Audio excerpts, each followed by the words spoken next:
नमस्कार, मी प्राजक्ता तांडेल. बुलेटिन मध्ये आपलं सगळ्यांचं स्वागत. आढावा घेऊयात वेगवान बातम्यांचा. शिवसेना प्रमुख बाळासाहेब ठाकरे यांचा दिल्लीमध्ये पुतळा उभारू, तसंच येत्या काळात दिल्ली काबीज करू, असं शिवसेना पक्षप्रमुख उद्धव ठाकरे म्हणाले. शिवसेना प्रमुख बाळासाहेब ठाकरे यांच्या जयंतीनिमित्तानं शिवसेना पक्षप्रमुख उद्धव ठाकरे यांनी शिवसैनिकांसोबत संवाद साधला. यावेळी ते बोलत होते. लवकरात लवकर बाहेर पडून महाराष्ट्र पिंजून काढणार असल्याचं मुख्यमंत्री उद्धव ठाकरेंनी म्हटलंय. जे विरोधक माझ्या तब्येतीची काळजी घेत आहेत, त्या काळजीवाहू विरोधकांना मी भगव्याचं तेज दाखवणार आहे, असं उत्तर त्यांनी विरोधकांना दिलंय. हिंदुत्वापासून कदापि दूर जाऊ शकत नाही. भाजपमध्ये हिंदुत्व नाही असा आरोप मुख्यमंत्री उद्धव ठाकरे यांनी केलेला आहे. आता सुद्धा ते टीका करतात. तुम्ही आमच्यासोबत युती तोडली, हा लोकशाहीचा अपमान केला, असा घणाघात मुख्यमंत्री उद्धव ठाकरेंनी केलाय. शिवसेना पक्षप्रमुख बाळासाहेब ठाकरे यांच्या जयंतीनिमित्तानं शिवसेना नेते संजय राऊत यांनी त्यांच्या आठवणींना उजाळा दिला. आज बाळासाहेब असते तर बऱ्याच गोष्टी झाल्या नसत्या आणि नव्यानं काही घडल्या असत्या. विशेष करून विरोधी पक्षात जी कावकाव चिवचिव सुरू आहे ती बाळासाहेबांच्या अस्तित्वानेच थंड पडली असती. बाळासाहेबांचा शब्द म्हणजे धनुष्यातून सुटलेला बाण होता, बंदुकीची गोळी होती, ती वेधच घ्यायची, नेम कधी चुकत नव्हता, असं संजय राऊत यांनी म्हटलंय. तर बाळासाहेबांनी महाराष्ट्र अभेद्य आणि अखंड ठेवला. ते होते तोपर्यंत कुणाचीही पोपटपंची चालली नसल्याचा टोला राऊतांनी भाजपला लगावलाय. बाळासाहेब ठाकरेंना मरणोत्तर भारतरत्न देण्याची मागणी कृषी मंत्री दादा भुसे यांनी केलेली आहे. बाळासाहेब ठाकरे यांना सर्वोच्च नागरी सन्मानानं सन्मानित करण्यात यावं अशी मागणी काही संघटनांनी केली होती. त्या मागणीचं मी समर्थन करतो, असं देखील भुसे म्हणाले. मुंबईत महाराणा प्रताप यांच्या अश्वारूढ पुतळ्याचं मुख्यमंत्री उद्धव ठाकरेंच्या हस्ते ऑनलाईन अनावरण झालं. 20 फूट उंचीच्या चौथाऱ्यावर 16 फूट उंचीचा हा भव्य पुतळा स्थापित करण्यात आलेला आहे. 4.5 टन वजनी आणि कांस्यानं बनवलेला हा पुतळा भालाधारी आणि अश्वारूढ आहे. पुतळा उभारताना संपूर्ण चौकाचं नाविन्यपूर्ण पद्धतीनं सुशोभीकरण देखील करण्यात आलंय. कट्टर शिवसैनिक सुमंत रुईकर यांचं अर्धवट राहिलेलं घराचं स्वप्न नगरविकास मंत्री एकनाथ शिंदे यांनी पुढाकार घेऊन पूर्ण केलेलं आहे. मुख्यमंत्री उद्धव ठाकरेंना दीर्घायुष्य मिळावं यासाठी बीडमधून तिरुपती बालाजीला पायी चालत जात असताना अचानक त्यांचं निधन झालं होतं. रुईकर यांच्या बीडमधील नवीन घरकुलाचं भूमिपूजन पार पडलं. या भूमिपूजन सोहळ्याला व्हीसीद्वारे मंत्री एकनाथ शिंदे उपस्थित होते. ग्रामविकास आणि नगरविकास दोन्ही मंत्री सहकार्य करत नसल्याची भावना ऊर्जा मंत्री नितीन राऊत यांनी मांडलेली आहे. त्यांनी यासंदर्भात मुख्यमंत्री उद्धव ठाकरेंना पत्र लिहिलेलं आहे. दोन्ही मंत्र्यांच्या विभागाकडून 9,148 कोटींची थकबाकी असताना केवळ 11 कोटी दोन्ही विभागांनी दिल्याची तक्रार त्यांनी केली आहे. नगरपंचायत निवडणुकीच्या निकालानंतर राष्ट्रवादी काँग्रेसमधील युवा नेतृत्वाची चर्चा सुरू आहे. त्या अनुषंगानं जयंत पाटील यांनी रोहित पाटील यांच्याविषयी सूचक वक्तव्य केलंय. पक्षाचं नेतृत्व नव्या पिढीनं करायला हवं असं वक्तव्य जयंत पाटील यांनी केलं. तरुणांनी राजकारणात पुढे यावं हा पक्षाचा आधीपासूनच विचार असल्याचं पाटील यांनी म्हटलंय. औरंगाबादमध्ये महाराणा प्रताप यांचा पुतळा उभारण्यास एमआयएमचे खासदार इम्तियाज जलील यांनी विरोध केला. याचे पडसाद जालन्यामध्ये देखील पाहायला मिळाले.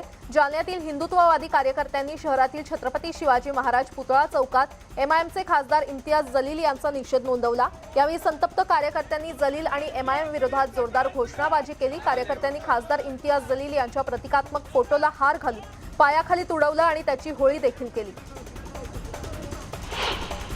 राज्यात निर्बंध काहीसे कमी करण्यात येत आहेत. रुग्ण भरतीचं प्रमाण कमी झाल्यास निर्बंध आणखी कमी करू असं आरोग्यमंत्री राजेश टोपे म्हटलेत. तसंच युरोपसह इतर देशांचा अभ्यास करून शाळा सुरू करण्याचा निर्णय घेण्यात आल्याचं देखील टोपे यांनी सांगितलंय. गानसम्राज्ञी लता मंगेशकरांची प्रकृती स्थिर असल्याची माहिती आरोग्यमंत्री राजेश टोपेंनी दिलेली आहे. गेल्या काही दिवसांपासून लता दीदींवर रुग्णालयामध्ये उपचार सुरू आहेत. आता त्यांची प्रकृती स्थिर असल्याची माहिती समोर आली असून त्यांच्यावर उपचार सुरू आहेत. मुंबईत गेल्या 24 तासात 2,250 नव्या रुग्णांची वाढ झालेली आहे. तर 13 मृत्यूची नोंद करण्यात आली आहे. याशिवाय 217 जणांनी कोरोनावर मात केली आहे. मुंबईमध्ये सध्या 19,808 रुग्ण सक्रिय आहेत. भंडारा गोंदिया जिल्ह्यातील स्थानिक स्वराज्य संस्थांच्या निवडणुकी संपताच आता कोरोना रुग्णांमध्ये वाढ होत आहे। जिल्ह्यामध्ये 472 नव्या रुग्णांची भर पडली असून एकूण पॉझिटिव्ह रुग्णसंख्या 2186 वर पोहोचली आहे। तर गोंदिया जिल्ह्यामध्ये सुद्धा 354 नवे रुग्ण आढळलेले आहेत। एकूण पॉझिटिव्ह रुग्णसंख्या ही 1346 इतकी झाली असून या रुग्णवाढीमुळे प्रशासनाची चिंता वाढली आहे। नागपुरात निवासी डॉक्टरांना कोरोनाची लागण झालेली आहे। गेल्या 10 दिवसांपासून सुमारे 76 निवासी डॉक्टर पॉझिटिव्ह आलेले आहेत। सर्व निवासी डॉक्टरांना सौम्य लक्षणे असल्याचं समोर आलंय। डॉक्टरांना कोरोनाची लागण झाल्यानं आता नागपूरकरांची चिंता वाढली आहे। परभणी जिल्ह्याची कोरोना रुग्णसंख्या 2000च्या पुढे पोहोचली असून रुग्णसंख्या वाढत असताना देखील नागरिकांमध्ये जनजागृती होत नसल्याचं समोर आलंय।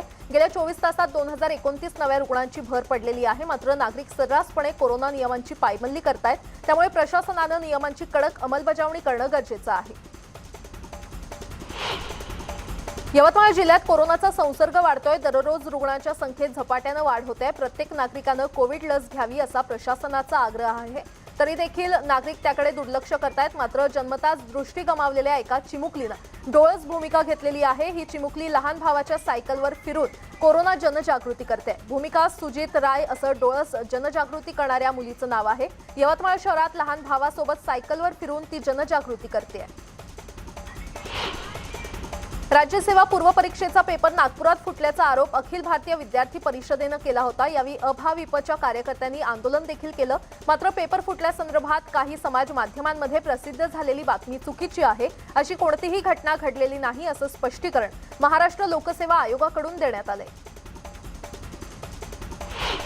आंतरराष्ट्रीय ख्याती असलेल्या सावित्रीबाई फुले विद्यापीठाची वेबसाईट एका संगणकीय विद्यार्थ्यानं हॅक करून दाखवत विद्यापीठ प्रशासनाला वेळीच जागं केलं। श्रेयस गुजर असं त्याचं नाव असून तो एथिकल हॅकर आहे। विशेष म्हणजे अवघ्या 3 मिनिटात त्यानं ही वेबसाईट हॅक करून दाखवली होती। त्यानंतर विद्यापीठ प्रशासनानं तात्काळ वेबसाईटमधील त्रुटी दूर केल्या। यवतमाळमधील महागाव तालुक्याला भ्रष्टाचाराची कीड लागलेली आहे। 1.5 कोटींच्या रस्त्याच्या निकृष्ट दर्जाच्या कामाची पोलखोल करण्यात आली। इथल्या रस्त्याच्या कामाचं कंत्राट 1.5 कोटींना दिलं। मात्र 8 दिवसातच कामाचा निकृष्ट दर्जा असल्याचं उघड झालंय। लेवा ते बारभाई तांडा इथल्या रस्त्याची दुरावस्था झाली आहे। हातानेच हा रस्ता उखडला जातोय, त्यामुळे या कामाच्या दर्जावर प्रश्नचिन्ह उपस्थित होतोय। सांगली जिल्ह्यातील बागणी इथे ऊस तोडणी मशीन आग लागून सुमारे 1.5 कोटींचं नुकसान झालेलं आहे। सुदैवानं यात कोणतीही जीवितहानी झालेली नाही, यामुळे मोठा अनर्थ टळलाय।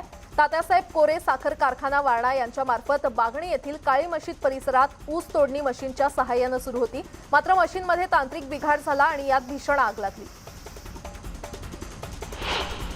बुलढाणा जिल्ह्यावर पुन्हा एकदा पाणी टंचाईचं संकट ओढावलेलं आहे। 25 ते 30 गावांना पाणी पुरवठा करणारी पूर्णा नदी कोरडी पडली असल्यानं भर हिवाळ्यात पाणी टंचाई जाणवू लागलेली आहे।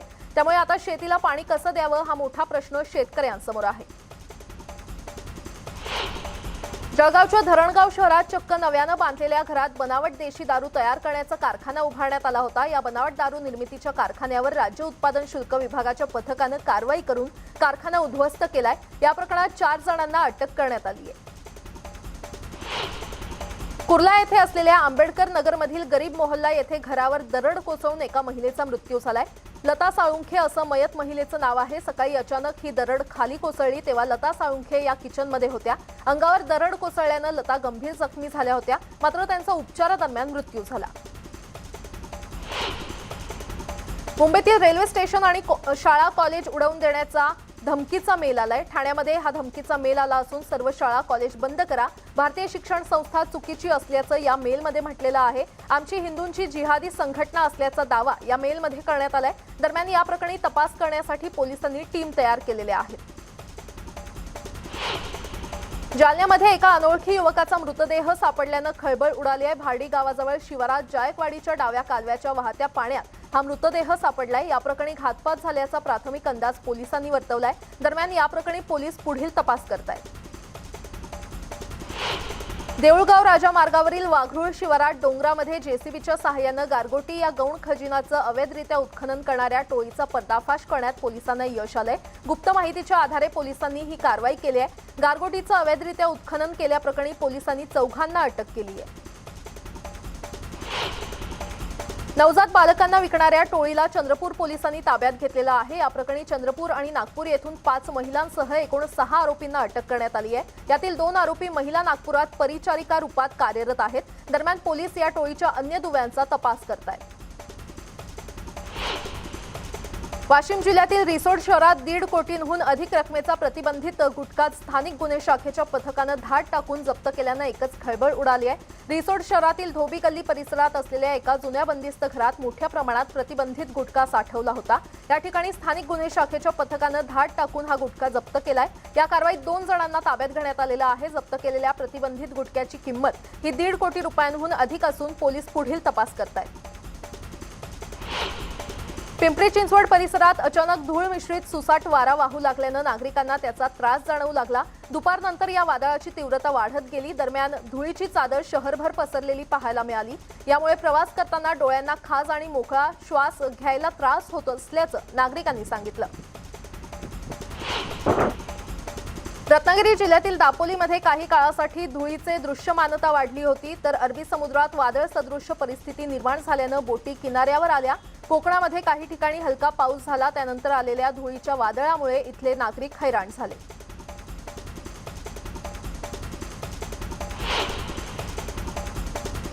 यासोबतच इतरही काही महत्त्वाच्या बातम्या आपण पाहणार आहोत। तुर्तास एक छोटासा ब्रेक, पाहत रहा न्यूज 18 लोकमत।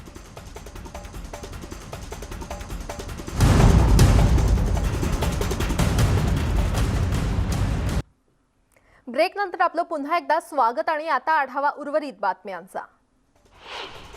इंडिया गेटवर नेताजी सुभाषचंद्र बोस यांच्या जयंतीनिमित्त पंतप्रधान नरेंद्र मोदी यांनी जनतेशी संवाद साधला। पंतप्रधानांनी नेताजींच्या होलोग्राम पुतळ्याचं अनावरण केलं।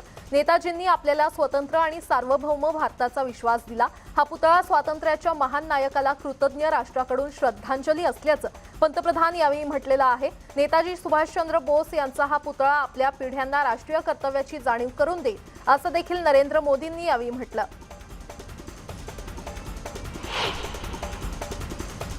पुष्पा चित्रपटातील श्रीवल्ली हे गाणं सर्वसामान्यांच्या पसंतीस उतरलं असून क्रिकेटपटूंनाही हे गाणं आवडलेलं आहे। या गाण्यामध्ये केलेली हुक स्टेप देखील सर्वांना आवडली आहे। टीम इंडियाचा माजी फलंदाज सुरेश रैनानं देखील या गाण्यावर ठेका धरलाय। त्यानं या डान्सचा व्हिडिओ इंस्टाग्रामवर पोस्ट केलाय। ऑस्ट्रेलियाचा क्रिकेटपटू डेव्हिड वॉर्नरच्या मुलींनी सध्या धुमाकूळ घालणारा चित्रपट पुष्पामधील सामे या गाण्यावर डान्स करतानाचा व्हिडिओ वॉर्नरनं शेअर केलेला आहे। या व्हिडिओमध्ये त्याच्या 3ही मुली सामी गाण्यावर रश्मिका मंदानाची स्टाईल करतानाचा हा व्हिडिओ शेअर केलाय। आई वडील सामी गाण्यावर डान्स करण्याआधीच मुलींना हा डान्स करायचा होता, असं कॅप्शन त्यानं दिलंय।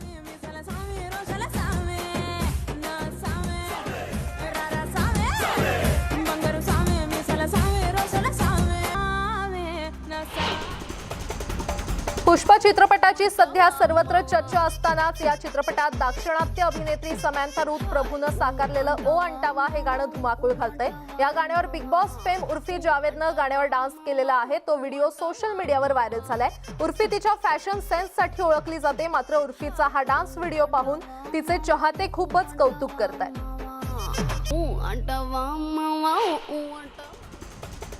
गायक रोहित राऊत आणि गायिका जुईली अखेर लग्न बंधनात अडकलेले आहेत। रविवारी या दोघांचा लग्न सोहळा संपन्न झाला।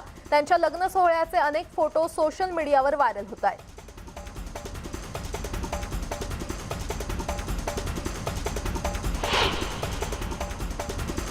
या बातम्यांसह बुलेटिनमध्ये वेळ झाले इथेच थांबण्याची। पाहत रहा न्यूज 18 लोकमत।